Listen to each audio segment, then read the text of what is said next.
Kanchipuram Pachaiyappa silks நிறுவனத்தின் 7வது புதிய கிளை திருச்சி கரூர் புறவழி சாலையில் இன்று காலை கோலாகலமாக திறந்து வைக்கப்பட்டது.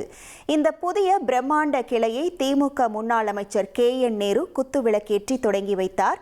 இந்த நிகழ்வில் திருச்சி மாநகராட்சி மேயர் அன்பழகன் உள்ளிட்ட முக்கிய பிரமுகர்களும் வாடிக்கையாளர்களும் கலந்து கொண்டனர். 4 தளங்களை கொண்ட இந்த புதிய கிளையில் சொந்த தறியில் நெய்யப்பட்ட காஞ்சிப்பட்டு புடவைகள் காஞ்சிபுரம் விலையிலேயே விற்பனைக்கு வைக்கப்பட்டுள்ளன. பருத்தி மற்றும் ஆடம்பர புடவைகள் முதல் 4.5 லட்சம் ரூபாய் வரையிலான பிரத்யேக சுப முகூர்த்த பட்டு ரகங்கள், பட்டு வேட்டிகள் என அனைத்து ஆடைகளும் ஒரே இடத்தில் கிடைக்கும் வகையில் வரிசைப்படுத்தப்பட்டுள்ளன. இனி செல்லும் இடமெல்லாம் செய்தி. தந்தி டிவியின் வாட்ஸ்அப் சேனலை ஃபாலோ பண்ணினா செல்லருக்கும் இடமெல்லாம் செய்தி.